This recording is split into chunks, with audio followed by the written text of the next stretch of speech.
Good morning students.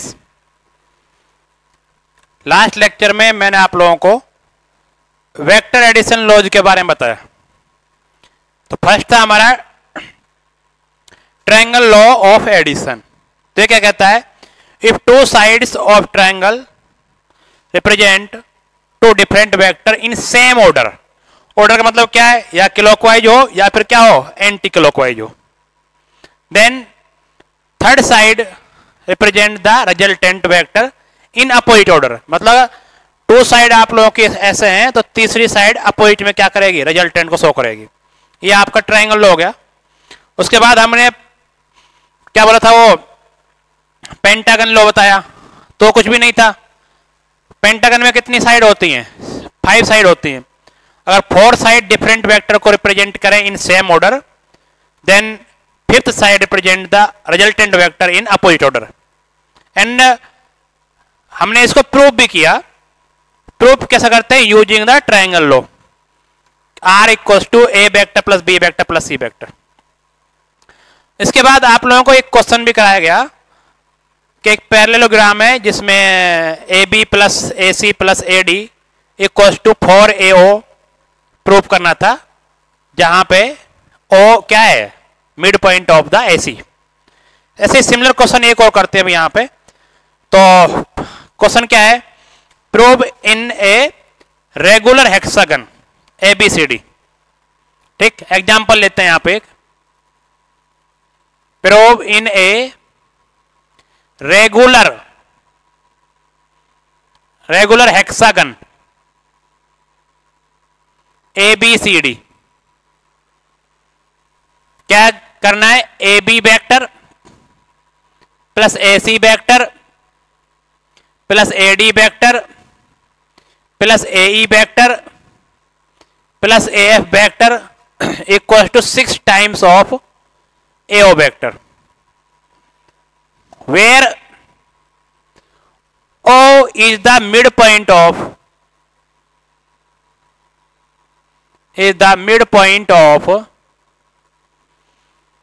AD। ठीक है, AD mid point of AD।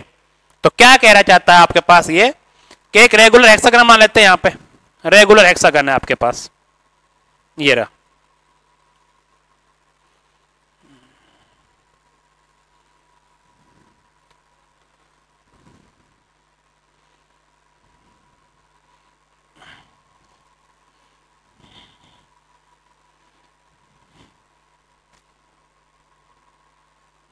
ये एक रेगुलर हेक्सागन बन गया।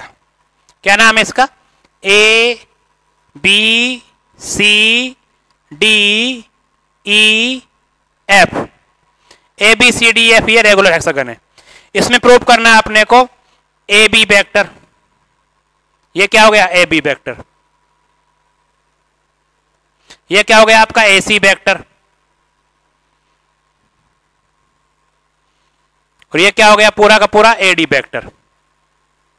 ठीक है, यहां से तक क्या हो गया, पूरा AD वेक्टर। ये वाला क्या हो जाएगा, AE वेक्टर। और ये वाला क्या हो जाएगा आपका, AF वेक्टर। AF vector. तो इन सब का सम जो होता है 6 टाइम्स ऑफ AO होता है, where A is the mid point of AD। मतलब आप लोगों को क्या है, ये वाला पॉइंट क्या है, O है। तो ये वाला क्या बन जाएगा आपका, AO वेक्टर बन जाएगा। यहां से तक का, यहां से तक क्या बन जाएगा, AO वेक्टर। टोटल कितना बन जाएगा, AD वेक्टर। तो आप लिख सकते हो, चूंकि O is the mid point of, mid point of AD, इसलिए आप लिख सकते हो AD जो है वो 2 टाइम्स ऑफ AD वेक्टर जो होगा 2 टाइम्स ऑफ AO वेक्टर। तो एक इक्वेशन आप यहां से यूज कर लोगे। अब आपको पता है कि AD जो है 2 टाइम्स ऑफ AO है, तो इस वाली LHS में AD के साथ आपको कुछ भी नहीं करना है। क्यों, वो तो हमें पता है 2AO है, 6AO करना है अपने प्रूफ। तो क्या लें आप लोग, LHS ले लें। LHS क्या कहता है आपका, AB vector plus AC vector plus AD vector plus AE vector plus AF vector. ये। तो इसमें क्या करना है, देखो ए बी रहने दो, ए सी रहने दो, ए ई रहने दो, एफ रहने दो, एडी को साइड में ले लो पीछे, क्योंकि एडी के साथ हमें कुछ नहीं करना। इन बाकी को भी किसके बराबर करना है, एडी के बराबर प्रूव करना है। देखो जो आपका एफ वेक्टर है वही किसके बराबर है, सी डी वेक्टर के बराबर है। सी डी किसके बराबर है, एफ वेक्टर। क्यों, वेक्टर में देखो लेंथ दोनों की सेम है, डायरेक्शन दोनों की सेम है, तो दोनों क्या हो गए, पैरेलल हो गए देखा जाए तो। अगर हम इस एफ को पैरेलल शिफ्ट करके ले जाएंगे तो कहां जाएगा, ये यहीं पे जाएगा सी डी पे। तो बोल सकते हैं कि सी डी वेक्टर किसके बराबर है, एफ वेक्टर के बराबर है। सिमिलरली जो ए बी वेक्टर जो है, ठीक है, वो किसके बराबर हो जाएगा, ई डी वेक्टर के इक्वल हो जाएगा। तो आप देख सकते हो क्योंकि ए सी डी वेक्टर, क्योंकि एफ वेक्टर इक्वल टू क्या है, सी डी वेक्टर, और A B vector equal to क्या है, ई डी वेक्टर। क्या बोल सकते हो, ये दोनों इक्वल वेक्टर है, direction same, magnitude same, equal vector है। तो आप बोल सकते हो equal vector, equal vectors. Equal vector होने की वजह से ए बी को क्या लिख देंगे आप लोग, ई डी लिख देंगे, और एफ को क्या लिख देंगे, सी डी लिख देंगे। तो क्या होगा देखो यहां पे, तो आप पहले चेस चल रहे थे यहां पे, ए बी को क्या लिखना है, ई डी लिखना है भैया, ठीक है। ए डी को ई बी लिखना है, या फिर ऐसा करो अभी लोग, ऐसा करो, क्या होता है, ए सी प्लस ए एफ को एक साथ ले लो अभी और समझने के लिए। ए सी प्लस, ए सी ले लिया, एफ ले लिया, ए सी ले लिया, एफ ले लिया, इनको एक साथ ले लो। और यहां पे जो ए ई बचा, ए ई प्लस ए बी को एक साथ ले लो, और ये तो आपका एडी वेक्टर है, इसमें कोई प्रॉब्लम है नहीं, कुछ नहीं किया मैंने। ए सी और एफ एक साथ लिए हैं, और ए ई और ए बी क्या है, एक साथ लिए हैं। अब आपको पता है एफ क्या है, सी डी के बराबर है, और ए बी किसके बराबर है, ई डी के बराबर। तो इनको पुट करते हैं यहां पे। अगर यहां पुट करूंगा तो ए सी में कोई प्रॉब्लम है नहीं, इसको हम क्या पुट कर देंगे, एफ को सी डी पुट कर देंगे, प्लस ए ई में कोई प्रॉब्लम है नहीं अपने को। ए बी किसके इक्वल हो जाएगा, ई डी के इक्वल हो जाएगा, प्लस ए डी। अब देखो आप लोग, ए सी प्लस सी डी, ये क्या बन गया, सेम ऑर्डर में ए सी प्लस सी डी। तो अपोजिट ऑर्डर में ए डी क्या देगा, रिजल्टेंट देगा, मतलब ए डी बराबर क्या होगा, ए सी प्लस सी डी। तो ए सी प्लस सी डी क्या बन गया, ए डी बन गया। By triangle law, by triangle law लिख दो तो चाहो तो आप लोग, triangle law, A C plus C D क्या हो गया आपका, ए डी हो गया। इस वाले ट्राइंगल की बात कर सकते हो, A C D by triangle लो इन, ऐसा लिख लो चाहो तो, बाय ट्राइंगल लो इन ट्राइंगल ए सी डी क्या होगा, ए सी प्लस सी डी। ये जो ए सी प्लस सी डी किसके बराबर है, ए डी के बराबर है। और सिमिलरली इन ट्राइंगल कौन से में, ए ई डी में, ए ई डी क्या हो बताओ, ए ई प्लस ई डी क्या हो जाएगा, ये भी ए डी के बराबर हो जाएगा। क्यों, A E plus E D same order में, तो अपोजिट ऑर्डर में क्या होगा, ए डी होगा, ठीक है, रिजल्टेंट आ गया। इन सबको अगर पुट करें हम इसमें, इक्वेशन नंबर 1 मान लो, 2 मान लो, तो फ्रॉम इक्वेशन 2 में पुट करें तो ये भी क्या आपका ए डी बन गया, ये भी क्या बन गया, ए डी बन गया, और ये लास्ट वाला ए डी था ही, ये भी ए डी हो गया, ये भी ए डी हो गया, और ये आपका ए डी था ही पहले से। तो कुल मिला कितना हो गया, 3 ए डी। पर ए डी किसके बराबर है, 2 ओ ए के बराबर है। तो इसको क्या लिख देंगे आप लोग, 2 ए ओ वेक्टर। तो क्या हो जाएगा, 6 ए ओ वेक्टर। तो ये तो प्रूव करना था, इसी से दम हो गया आप लोगों का। ये यही प्रूव करना था कि जो LHS है वो किसके बराबर आएगा, 6 टाइम्स ऑफ ए ओके। तो बहुत ही आसान तरीके से किया हमने, पहले ये बना ले जो दिया हुआ है, उसके बाद दो काम किए, एफ को कहां ले गए, सी डी के पास ले गए, और ए बी को कहां ले गए, ए डी के पास ले गए। फिर यहां एक ए डी तो है ही है, वो तो आपको पता ही है 2AO के बराबर है, उसको साथ कुछ नहीं किया मैंने।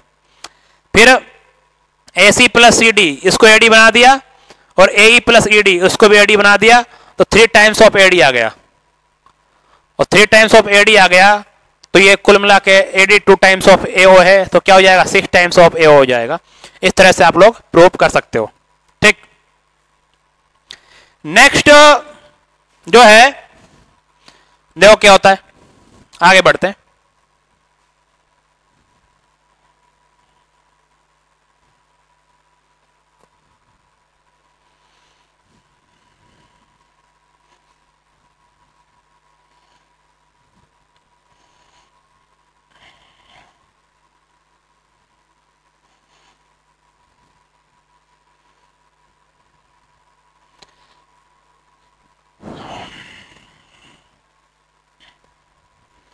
देखो इधर,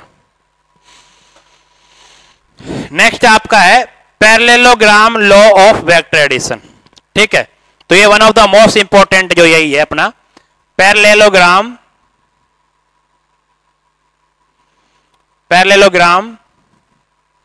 लॉ ऑफ वेक्टर एडिशन।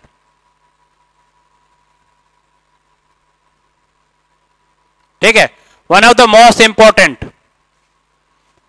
ठीक, तो ये इंपॉर्टेंट है, इस पे 3-4 स्टार लगा दो, क्योंकि ये यूज होता है बहुत ज्यादा, इसी का काम होगा आगे मैक्सिमम क्वेश्चनों में, 90% क्वेश्चनों में इसी का यूज होता है।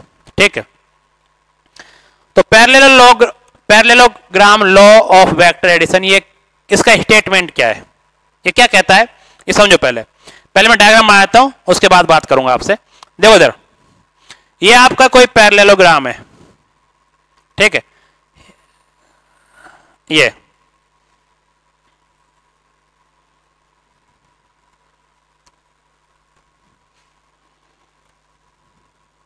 आपको कोई पैरेललोग्राम हो गया ABCD, ABCD। ठीक है, तो पैरेललोग्राम क्या बोलता है, इफ टू एडजेसेंट साइड, मतलब जो एक साथ जुड़ी हुई है उनको बोलते हैं adjacent sides of a parallelogram represent 2 different vectors. मान लो हमारे पास एक ये साइड हो गई, इसको आप लोगों ने AB वेक्टर बोल दिया, या सिंपल इसको बोल सकते हो A वेक्टर। दूसरी साइड ये हो गई, ठीक है, इसको नाम दे दिया आप लोगों ने B वेक्टर। इसको AB छोड़ो, ये समझो आप लोग, सिंपल ये मान लो ये आपका A वेक्टर है, और ये क्या आपका पूरा B वेक्टर है, इसको यहां से हटाओ, ऐसे मान लो ये वेक्टर, ये आपका ये A वेक्टर हो गया, और ये क्या आपका B वेक्टर हो गया। तो क्या कहता है ये parallelogram law, if 2 adjacent sides of a parallelogram represent 2 different vectors, then the diagonal passing through their intersection point gives the resultants। तो ये यहां पर 2 डायगोनल होंगे हमारे पास,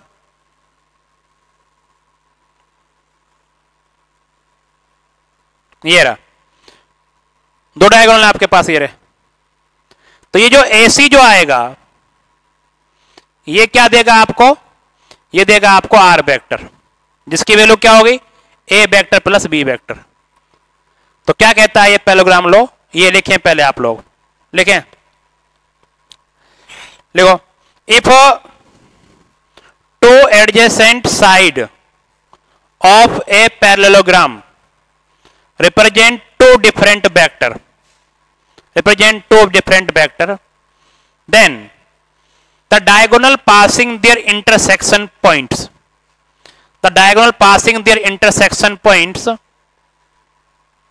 gives the resultant vector, तो ये आपका हो गया स्टेटमेंट, सिंपल सा है। 2 एडजेसेंट साइड्स जो हैं 2 वेक्टर को रिप्रेजेंट करती हैं, तो क्योंकि डायगोनल 2 होते हैं, ये वाला भी हो सकता था, ये वाला हो सकता था, लेकिन होता कौन सा, ये वाला, कौन सा, वो डायगोनल जो इनके इंटरसेक्शन साइड्स के इंटरसेक्शन पॉइंट से पास होता है। तो ये वाला क्या देगा आपको, रिजल्टेंट दे देगा। अगर बाय चांस कई बार ऐसा भी बना देते हैं इसको, देखो ये चीज है,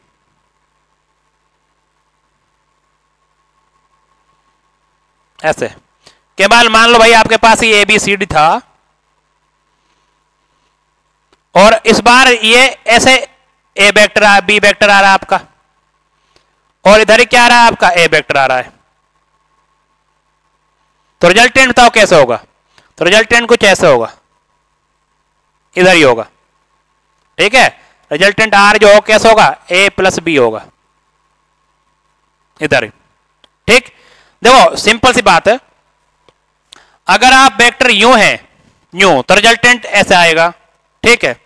और आपका वेक्टर दोनों यहां पे कन्वर्ज हो रहे हैं, मतलब यहां पे ऐसे यूं आ रहे हैं, तो रिजल्टेंट कहां आएगा? कहीं यहीं आएगा, ठीक।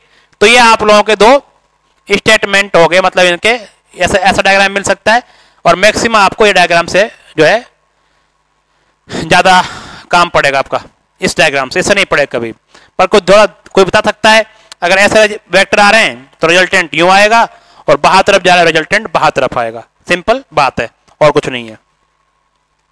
नेक्स्ट आपकी बात करें हम, एक छोटा सा टॉपिक है वो समझा देता हूं पहले, क्योंकि वो जरूरी है तभी आगे बात समझ में आएगी। दो वेक्टर्स के बीच में एंगल क्या होता है, कौन सा एंगल लेते हैं, क्या होता है, ये समझना पड़ेगा आप लोगों को, ठीक है। एंगल बिटवीन टू वेक्टर, ठीक, एंगल बिटवीन टू वेक्टर, तो टोटल टॉपिक मान लो एंगल बिटवीन टू वेक्टर्स, ठीक है। तो angle between two vector, actually ये पहले पढ़ाना चाहिए था मुझे, ये चीज बाद में, क्योंकि इसका प्रूफ भी तो कराना मुझे अभी। हालांकि प्रूफ बहुत आसान है, बताओ कैसा करोगे? आया कोई दिमाग में आइडिया आप लोगों के? भाई आपको पता है ये A वेक्टर है, ये दोनों पैरेलल, तो ये क्या बन गया आपका B वेक्टर बन गया। ट्रायंगल लॉ से A प्लस B एक कॉस्ट क्या होता है? R वेक्टर होता है। सेम ऑर्डर में जा रहे हैं ये, तो हो गया प्रूफ इसमें कोई जो है इतना इंपॉर्टेंट नहीं रखता है।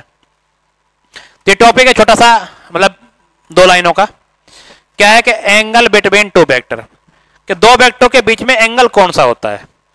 तो जो एंगल होता है दो वेक्टरों के बीच में, वो उनकी एरोज की डायरेक्शन के बीच एंगल होता है ना। तो angle between two vector is the angle between direction of the arrows, ठीक है। तो क्या होता है देखो, angle between two vectors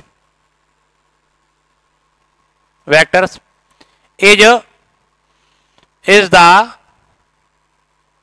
angle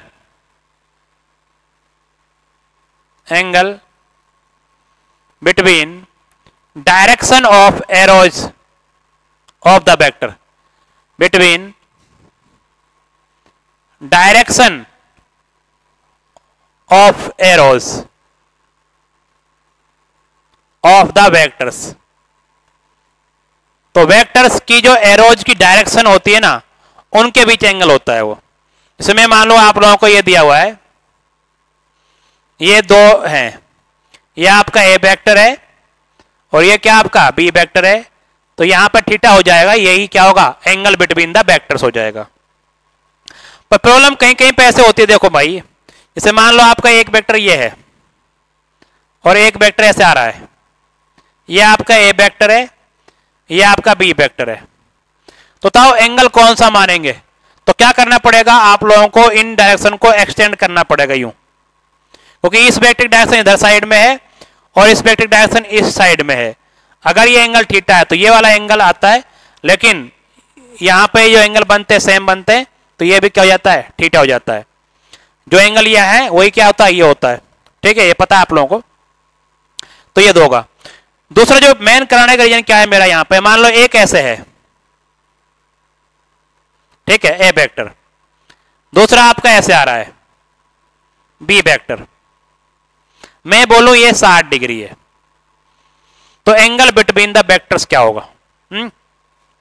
example लिख लो, ये find angle between the vectors, between the vectors. तो वेक्टर्स के बीच में एंगल क्या होगा? 60 डिग्री होगा, 50 डिग्री होगा, 100 डिग्री होगा, 120 डिग्री होगा। तो देखते हैं कैसे। तो आप बताइए 60 डिग्री एंगल है या नहीं है वेक्टर्स के बीच में? तो ये बिल्कुल नहीं है, क्योंकि मैंने क्या बोला है, एरोज की डायरेक्शन के बीच एंगल होता है। तो इसकी एरोज डायरेक्शन इधर जा रही है और इसकी एरोज डायरेक्शन कहां पर होगी? इधर होगी। एरो की डायरेक्शन कहां होगी? इधर होगी। तो आप इनको एक्सटेंड करें ये, तो ये जो एंगल बनेगा ना, ये थीटा इक्वल टू 120 डिग्री आएगा। 60 ये हो गया तो ये कितना आएगा? 120 डिग्री। तो ये क्या है? एंगल बिटवीन द वेक्टर है, एंगल बिटवीन द वेक्टर। तो आपको याद रखना पड़ेगा कि एंगल बिटवीन द वेक्टर क्या होता है? एरोज की डायरेक्शन के बीच में एंगल होता है, ना कि दो ऐसे लाइन खींच दी उनके बीच में। नहीं, आपको एरो देखनी पड़ेगी किधर जा रही है वो। तो एरोज की डायरेक्शन के बीच में जो एंगल आएगा वही क्या होगा? आपका एंगल बिटवीन द वेक्टर होगा। ठीक है, तो ये थोड़ा सा एक टॉपिक था, छोटा सा, कहीं साइड में ले सकते थे आप लोग, कोई बड़ी बात नहीं है। नेक्स्ट जो टॉपिक है हमारा, इंपॉर्टेंट टॉपिक है, ये पैरेललोग्राम वाला ही है। ठीक है, पैरेललोग्राम में कोई बोले a प्लस बी कहां से आया सर? तो बहुत ही आसान है ये। तो a प्लस बी ऐसा आया क्योंकि अगर ये b है तो ये भी क्या होगा? b होगा। फिर आप ट्राइंगल लो जानते ही हो कि a vector plus b vector equal to क्या होता है? r वेक्टर होता है। तो ट्राइंगल लो लगा दो, कोई आसान है, कोई टफ नहीं है, बहुत ही सिंपल चीज है। ठीक, अब हमको जो नेक्स्ट टॉपिक है आप लोगों का जो इंपॉर्टेंट है, सबसे ज्यादा क्वेश्चन उसी पे आएंगे, है ना, पैरेललोग्राम से ही रिलेटेड है। तो क्या है? Magnitude and direction of resultant vector. क्या आप लोग मैग्नीट्यूड कितना होगा? देखो a प्लस बी जो आ रहा है ना, a vector plus b vector, वो तो आपका वेक्टर एडिशन आ रहा है, लेकिन उसका मैग्नीट्यूड क्या होगा ये डिपेंड करता है किस पे? एंगल्स पे, कि दो वेक्टर कितने एंगल पे लगे हुए हैं। तो ही बात हो गई यहां पे। तो देखो इधर यहां पे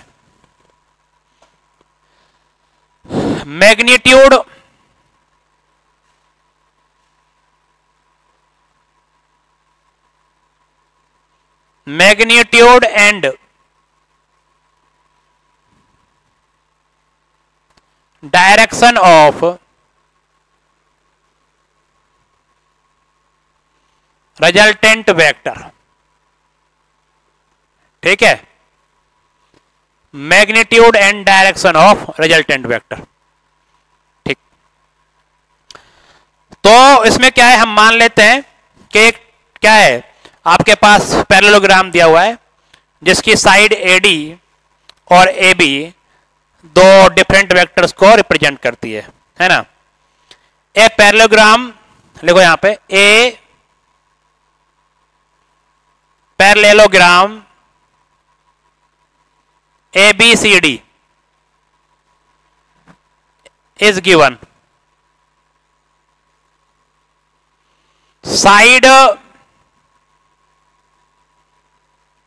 AB and AD represent vector A vector and B vector respectively.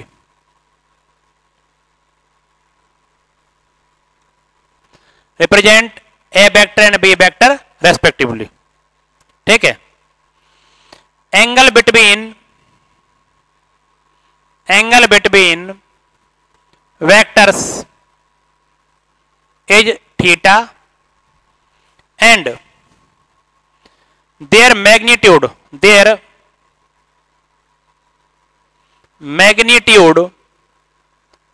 are a vector या फिर स्मॉल a वेक्टर, a या a एंड b वेक्टर और b। ठीक है, तो उनके मैग्नीट्यूड पता है आपको, या तो ए वेक्टर का मोड लिख दो यहां पे, या फिर क्या लगा दो, बी वेक्टर का मोड, या सिंपल ए लिखो, या फिर क्या लिखो, and magnitude R A vector का मोड क्योंकि मैग्नीट्यूड को दो तरह शो कर सकते हैं आप लोग, या तो सिंपल कहीं कहीं पे आपको लिखा मिलेगा ए वेक्टर का मोड, या फिर आपको लिखा मिलेगा सिंपल ए। तो दोनों का मीनिंग सेम है। ये क्या है आपका मैग्नीट्यूड देता है, बी वेक्टर का मोड या फिर सिंपल क्या है बी। तो इस तरह से आपको कहीं भी लिखे मिलेंगे आप लोगों को ये मैग्नीट्यूड की बात आएगी। तो ये कुछ ऐसा डायग्राम दिया हुआ है और ये बातें हैं हमारे पास। देखो आगे क्या होगा। तो एक पैरेललोग्राम है आपके पास ए बी सी डी,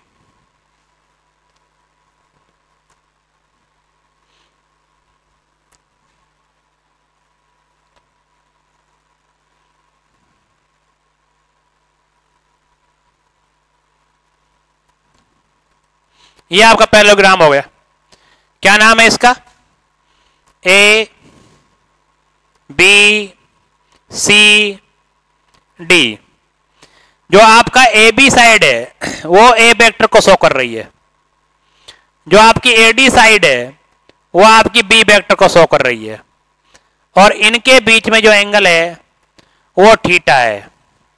और ये डायगोनल जो आएगा आपका ये वाला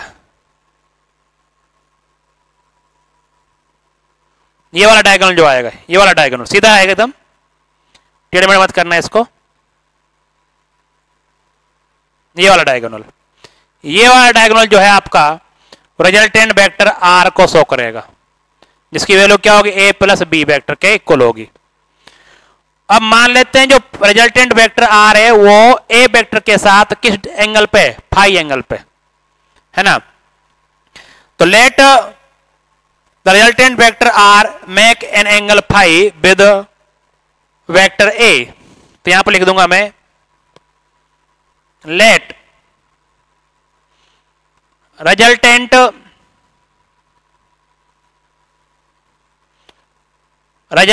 vector, let resultant vector R vector make an angle phi with A vector, ये मान के चल रहे हैं कि जो ए वेक्टर के साथ जो आर वेक्टर कितना एंगल बना रहा है फाई, ये डायरेक्शन हो गई इसकी। मेनली क्या काम आपका, डायरेक्शन फाइंड करनी थी ना आपको, तो डायरेक्शन हो गई कि कितने एंगल पे आएगा, 90 पाएगा, 60 पाएगा, 30 पाएगा, 15 पाएगा। तो ये देखना पड़ेगा कि कितने जो रिजल्टेंट वेक्टर है वो ए वेक्टर के साथ कितने एंगल पर होगा, कितना एंगल बनाएगा, ये आपको देखना पड़ता है। अब कैसे करते हैं, देखो हमें मैग्नीट्यूड चाहिए भैया, तो मैग्नीट्यूड चाहिए तो देखो यहां पे क्या करेंगे कि आप लोग ए बी को एक्सटेंड करेंगे यहां पे, और एक परपेंडिकुलर ड्रॉ करेंगे ए बी पर सी एन। ठीक है, अगर ये एंगल पूरा थीटा है तो ये एंगल भी क्या बनेगा आपका, थीटा बनेगा। अगर इसका वेक्टर का मैग्नीट्यूड बी है तो ये भी क्या बनेगा आपका, बी वेक्टर का मैग्नीट्यूड बनेगा। क्यों, दोनों की लेंथ क्या है, सेम है। Extend A B up to N and draw a perpendicular C N on A B. ऐसा लिखो यहां पे, extend A B up to N and draw a perpendicular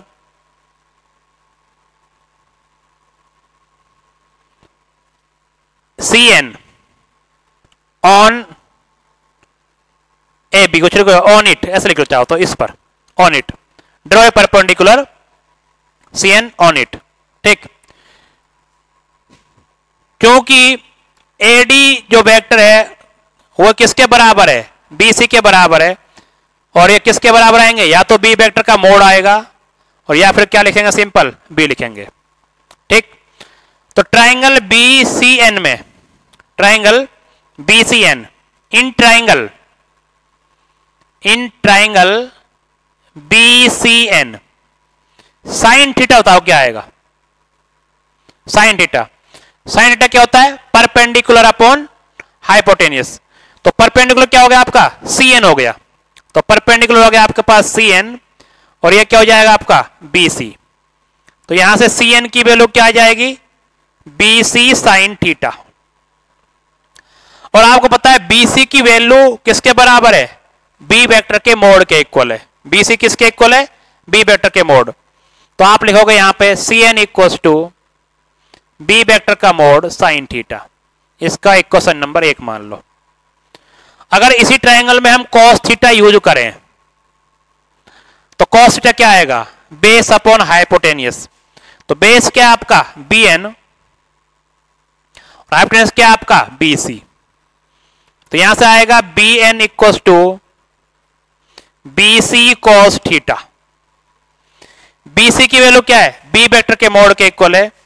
तो यहां से आप लिख देंगे Bn equal to B cos theta. B vector का mod cos theta. Equation number 2। हमें चाहिए क्या? हमें मेनली चाहिए था कि आर वेक्टर का मैग्नीट्यूड क्या है। तो आर वेक्टर की लंबाई कितनी है? AC के बराबर है। तो आप जो ये ट्रायंगल बन रहा है कौन सा? ACN बड़ा वाला। एक्चुअली ये कितनी होगी आपकी? ये हो गई B वेक्टर का मोड साइन थीटा हो गई इसकी वैल्यू। तो यहां से यहां तक की वैल्यू, और इसकी वैल्यू क्या हो गई? B वेक्टर का मोड कॉस थीटा। Bn की वैल्यू क्योंकि निकाल चुके हैं आप लोग, इसकी वैल्यू निकाल चुके हैं Cn की B साइन थीटा, और इसकी वैल्यू क्या आ गई? B वेक्टर का मोड कॉस थीटा। ये वैल्यू आप निकाल चुके हो, ये वैल्यू आप फाइंड कर चुके हो। अब देखो क्या करना है, ये बड़ा वाला ट्रायंगल यूज करो। कौन कौन सा? ACN।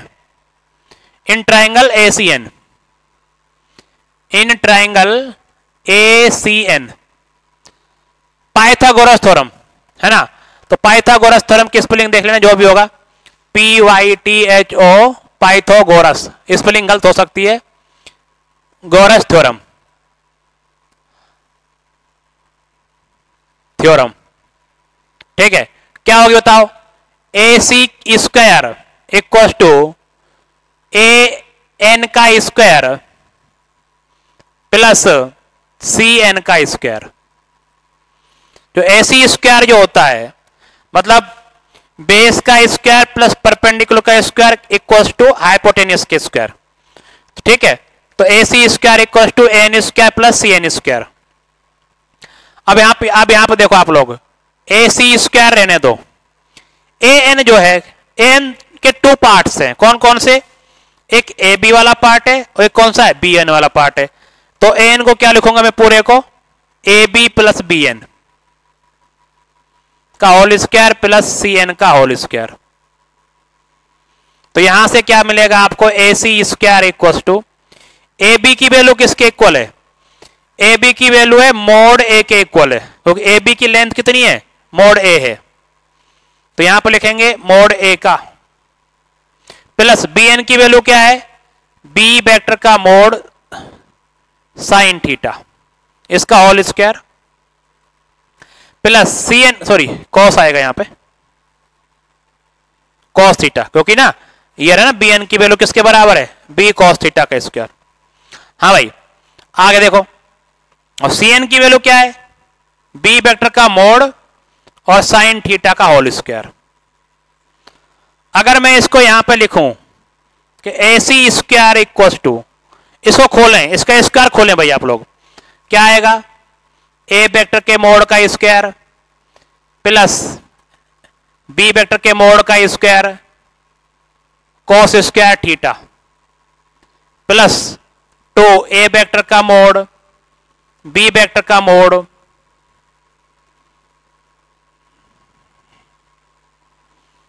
A वेक्टर का मोड B वेक्टर का मोड कॉस थीटा प्लस, इसको खोले तो क्या हो जाएगा? यहां पे, यहां लिख रहा हूं, थोड़ा सा दिख नहीं रहा होगा आप लोगों को, क्या आएगा? B वेक्टर के मोड का स्क्वायर साइन स्क्वायर थीटा। तो ये वाली बात हो जाएगी यहां से ना, तो ये वाली बात आपकी हो जाएगी यहां पे। अब देखो क्या दोबारा से, ये खोला मैंने यहां पे A square plus B square plus 2AB cos theta plus ये तो है ही आपके पास। अब देखो क्या होगा, यहां लिख देता हूं कि AC स्क्वायर जो है, AC स्क्वायर आपका A स्क्वायर रहने दो, A स्क्वायर का मोड रहने दो, ठीक। इसमें से और इसमें से क्या कॉमन ले लो? B मोड स्क्वायर कॉमन ले लो, क्या हो जाएगा फिर यहां पे? Cos square theta plus sine square theta. और क्या होता है यहां पे 2a वेक्टर का मोड b वेक्टर का मोड कॉस थीटा, ये बच गया। अब ये क्या बन जाता है, sine square theta plus cos square theta क्या हो जाता है, 1 हो जाता है ये तो क्या होता है। और AC को क्या लिख सकते हो आप लोग चाहो तो, जो AC की लेंथ है ना ये किसके इक्वल है, R वेक्टर के मोड के स्क्वायर के बराबर। तो यहां लिख सकते हो आप R वेक्टर के मोड का square equal to A vector का mod square plus B vector के मोड का स्क्वायर प्लस 2A वेक्टर का मोड B वेक्टर का मोड cos थीटा। अगर हमें केवल R वेक्टर का मोड चाहिए तो क्या बचेगा, वो A वेक्टर के मोड का स्क्वायर प्लस B वेक्टर के मोड का स्क्वायर प्लस 2A वेक्टर का मोड B वेक्टर का मोड cos थीटा का क्या लेंगे, अंडर रूट ले लेंगे। One of the most important formula in the physics, है ना।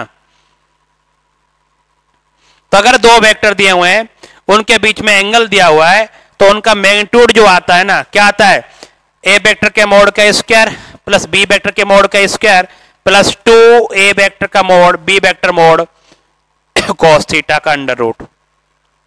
वन ऑफ द मोस्ट बोल सकता हूं इसको मैं, जब भी वेक्टर के बारे में सोचेंगे तो ये क्वेश्चन किया जाता है, ठीक। इसके बाद जो आता है आप लोगों का, या फिर ऐसा लिख सकते हैं इसको केवल सिंपल R इक्वल टू अब mod A square plus B square plus 2ab, कहीं कहीं पैसा लिखा मिल जाएगा, कोई बड़ी बात नहीं है ना, ठीक है। केवल आपने क्या नहीं किया, इसमें मोड नहीं लगाया, मोड नहीं लगा तो भी तो इसका मीनिंग क्या होता है, मैग्नीट्यूड ही होता है, A square plus B square plus 2ab cos theta. A और बी क्या है, मैग्नीट्यूड है, इसका मतलब मैग्नीट्यूड है, यहाँ पे मैग्नीट्यूड है, यहाँ पे मैग्नीट्यूड है, वहां पे मैग्नीट्यूड है। तो इस तरह से आप इसका प्रूफ करोगे, बहुत ही आसान प्रूफ है देखा जाए तो। दोबारा समझाता हूं, 2 मिनट लगेंगे बस। ये ट्राइंगल है, ये एक पैरेललोग्राम लो है जिसमें 2 डिफरेंट साइड आपकी ए वेक्टर और बी वेक्टर को शो कर रही है, इनके बीच का एंगल ये है। तो रिजल्टेंट आपको पता है कि ये डायगोनल जो होता है ये रिजल्टेंट देता है। इसी की लेंथ निकालने कितनी होगी, क्या किया हमने, इस BN को थोड़ा आगे बढ़ाया और यहाँ पे एक CN परपेंडिकुलर ड्रॉ कर दिया। फिर यहाँ पे अगर हमने साइन थीटा लगाए तो होती है परपेंडिकुलर अपॉन हाइपोटेनियस, क्योंकि जो लेंथ AD की है वही लेंथ BC की है और AD की लेंथ B वेक्टर के मोड के इक्वल टू है, तो BC की भी लेंथ क्या होगी, B वेक्टर के मोड के इक्वल होगी। तो इसके हिसाब से ये B साइन थीटा हो जाएगा। और अगर हम cos थीटा यूज करें तो BN अपॉन BC, तो यहां पर आ जाएगा ये BC cos थीटा, जिसकी वैल्यू हो जाएगी B cos थीटा और ये B साइन थीटा। फिर कुछ नहीं किया, ये जो बड़ा वाला ट्राइंगल है ACN में हमने क्या लगाया है, पाइथागोरस थ्योरम यूज किए। तो पाइथागोरस थ्योरम क्या कहती है आप लोगों की, कि जो हाइपोटेनस का स्क्वायर होता है वो base square plus perpendicular square के सम के इक्वल होता है। लेकिन AN जो है ना, ये वाला पूरा पार्ट जो है वो 2 पार्ट्स में से मिलकर बना है, एक AB प्लस BN।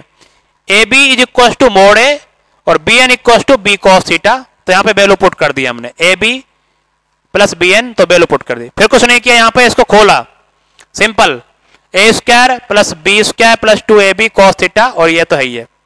फिर क्या किया, इनमें से B स्क्वायर कॉमन ले लिया, तो यहां पे cos square theta plus sine square theta बचेगा, वो 1 बन जाएगा। तो फाइनली क्या बना हमारे पास, AC को क्या लिख सकते हो आप, R वेक्टर का मोड ही तो है वो, तो A square plus B vector का मोड का स्क्वायर प्लस 2AB है, और हमें केवल R वेक्टर चाहिए तो क्या लेंगे, इसमें रूट लगा देंगे। तो इस तरह से आप लोगों को मैग्नीट्यूड का फॉर्मूला याद रखना है। क्या फॉर्मूला होता है बच्चों, ये A वेक्टर का मोड स्क्वायर B वेक्टर का मोड का square plus 2A vector B vector cos theta का अंडर रूट, इंपॉर्टेंट फॉर्मूला है। डायरेक्शन के बारे में कल बात करें क्योंकि वीडियो लेक्चर लंबा हो जाएगा आप लोगों का। आज के लिए कुल इतना ही रखते हैं, थैंक यू।